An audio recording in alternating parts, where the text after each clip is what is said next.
Continuando con la materia de planeación y defensa fiscal, vamos a continuación a seguir hablando de lo que es la diferencia entre la simulación absoluta y la simulación relativa. La principal diferencia entre la simulación relativa y la absoluta es la intención real de hacer el negocio. En la simulación absoluta no existe un negocio real, ni la voluntad de serlo. En tanto, en la relativa sí existe la intención real del negocio, y de hecho el negocio jurídico existe, pero esconde parte de esa realidad o pretende una distinta o un negocio distinto.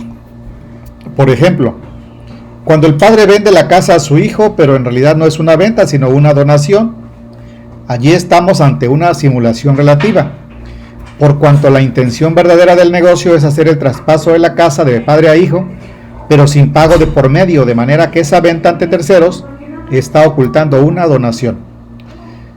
Si el traspaso de la casa sin que la posesión pase al hijo es una simulación absoluta, porque el padre sigue siendo el dueño verdadero de esa casa.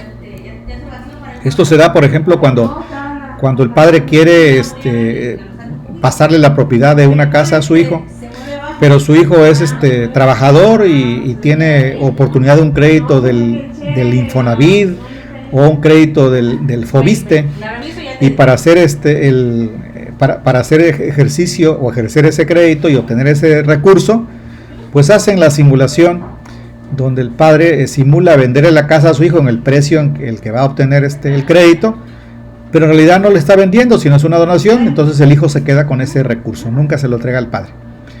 O bien cuando el traspaso de la casa se hace solamente para en este caso una simulación relativa, ¿no? En una absoluta es cuando el traspaso de la casa se hace sin que la posesión pase al hijo, es decir, en realidad el padre sigue viviendo en la casa, ¿sí? Y el hijo es el dueño, pero pues nunca se hizo la operación, porque el padre sigue siendo el dueño verdadero de esa casa. Vamos a hablar del tema confirmación.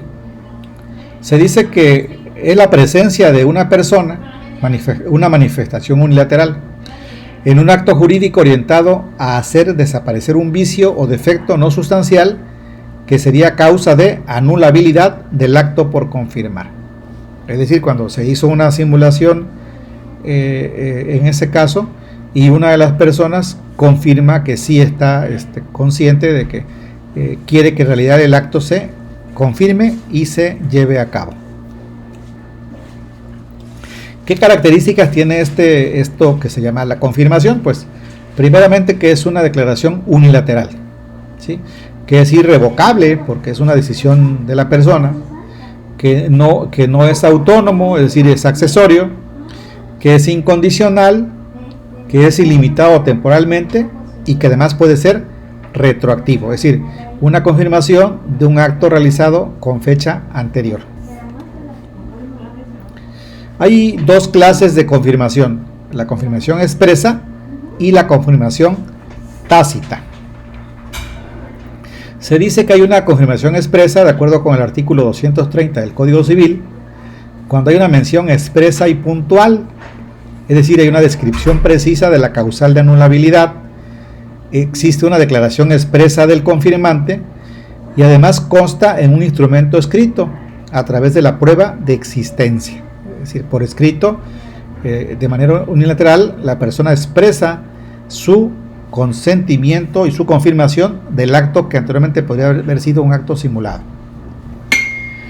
Existe una confirmación tácita cuando la parte que puede cuestionar judicialmente la validez del negocio anulable ejecuta el acto deliberadamente, dándole a validez ya sea parcial o total.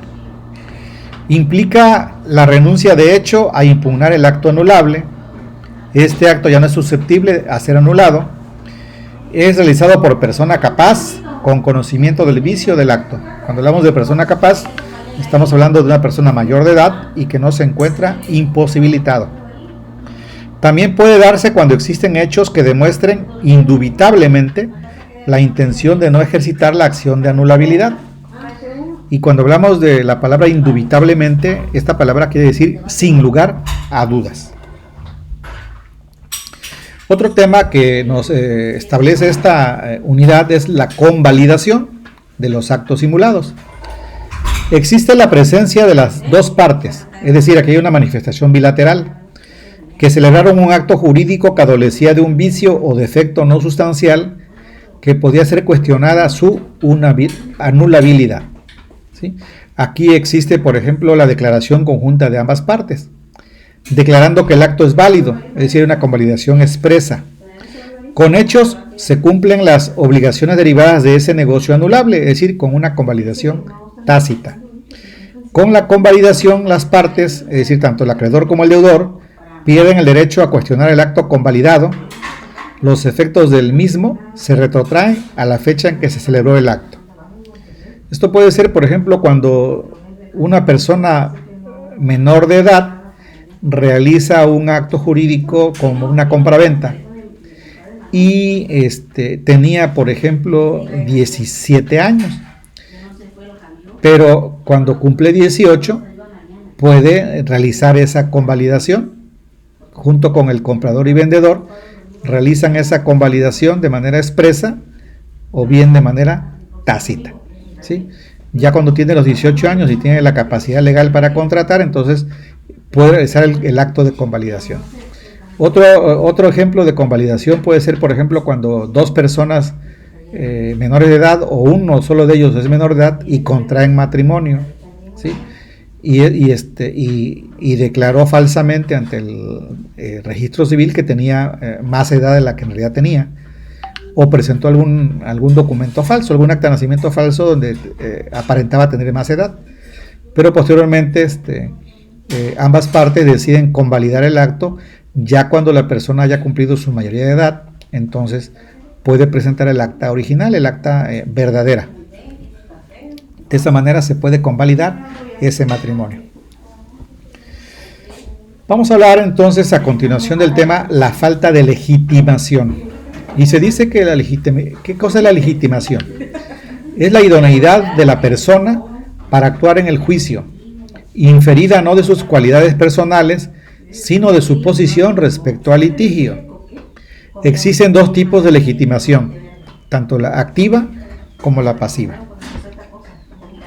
Por legitimación activa se entiende la potestad legal para acudir al órgano jurisdiccional con la petición de que inicie la tramitación del juicio o de una instancia. Alguien se encuentra legitimado activamente cuando es el directamente agraviado y se presenta ante el juzgado, ¿sí?, a presentar una demanda o una denuncia. Se dice que es legitimación pasiva de una persona contra la que se endereza una demanda para poder actuar en el juicio, dado que se está entablando en su contra y tiene la necesidad de defenderse jurídicamente, independientemente de que sea aquella que tiene a su cargo el cumplimiento de la obligación demandada, ya que si no lo es, está legitimada pasivamente para responder del cumplimiento de la obligación que se demanda por no ser titular de la misma. Entonces se dice que hay legitimación pasiva cuando alguien está siendo demandado o denunciado y entonces tiene ese derecho de presentarse en el juicio para defenderse. O bien, cuando por ejemplo alguien está ejerciendo la tutela legal de un menor y la demanda se entabló contra ese menor, bueno, pues ese tutor legalmente tiene que presentarse como legitimado pasivamente para responder el cumplimiento de las obligaciones del menor del cual él es tutor, y al mismo tiempo ese menor está siendo demandado. Según tesis de los tribunales colegiados de circuito, tanto la legitimación activa como la pasiva en un proceso judicial deben ser examinadas de oficio por el juzgador en cualquier fase del juicio, en virtud de que constituyen un requisito cuya falta impide el nacimiento del ejercicio del derecho de acción y que se pronuncie una sentencia válida. Es decir, los tribunales, los jueces, deben examinar sin que nadie se los solicite, es decir, de oficio, quiere decir que por ley, por obligación, deben examinar si la persona que está presentando la denuncia o la demanda tiene facultades para hacerlo, es decir, está legitimado activamente.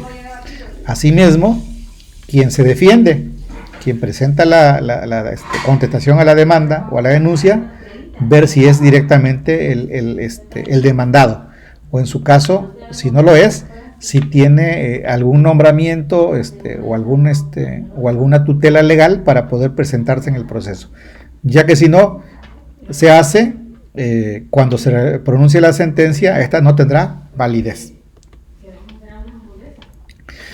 Vamos a hablar entonces a continuación del mandato. El mandato es un contrato mediante el cual una persona confía la gestión de uno o más negocios a otra, quien se hace cargo de ellos por cuenta y riesgo de la primera. Se dice que es un contrato consensual, es decir, existe el consentimiento, es bilateral, imperfecto, es decir, hay dos partes, es de buena fe y además se presume que es oneroso, es decir, que tiene que haber un pago de por medio. El Código Civil Federal, en el artículo 2546, dice que el mandato es un contrato por el que el mandatario se obliga a ejecutar por cuenta del mandante los actos jurídicos que éste le encarga. El contrato de mandato se reputa perfecto por la aceptación del mandatario. El mandato que implica el ejercicio de una profesión se presume aceptado cuando es conferido a personas que ofrecen al público el ejercicio de su profesión, por el solo hecho de que no lo rehúsen dentro de los 3 días siguientes. La aceptación puede ser expresa o tácita. La aceptación tácita es todo acto de ejecución de un mandato. Eso del mandato lo conocemos más bien en la práctica como el de la carta poder, cuando alguien le otorga carta poder a otra persona. Se dice que quien otorga la carta poder es el mandante, y quien recibe la carta poder para realizar el acto es el mandatario. ¿Qué es el mandato entonces? Según el Código Civil, es un contrato en que una persona confía la gestión de uno o más negocios a otra, haciéndose cargo de dichas gestiones por cuenta y riesgo de la primera. Es importante tener en cuenta que el mandato, a diferencia de muchos otros contratos, puede ser por escrito o puede ser verbal. En este tipo de relaciones, la persona que confiere el encargo se llama comitente o mandante, y el que lo acepta es el apoderado, procurador, o en general se le puede llamar también mandatario. ¿Qué tipos de mandato existen? En escritura pública, en escrito privado, firmado por el otorgante y 2 testigos, y ratificadas las firmas ante notario público o ante el correspondiente funcionario o empleado administrativo cuando el mandato se otorgue para asuntos administrativos, por ejemplo, para algún asunto del SAT. Y puede ser también en carta poder sin ratificación de firmas. ¿Qué requisitos especiales existen para el mandato? Sí existen requisitos. Uno de ellos es que deben constituirse por escritura privada, puede ser carta poder firmada ante 2 testigos y ratificada las firmas del otorgante y testigos ante el notario, ante los jueces o ante las autoridades administrativas correspondientes. Cuando sea general el mandato, es decir, cuando el interés del negocio para el que se confiere sea superior al equivalente a 1000 veces el salario mínimo general vigente al momento de otorgarse. Cuando en virtud de él haya de ejecutar el mandatario a nombre del mandante algún acto que conforme a la ley debe constar en instrumento público. Hasta aquí vamos a dejar este video y continuamos enseguida.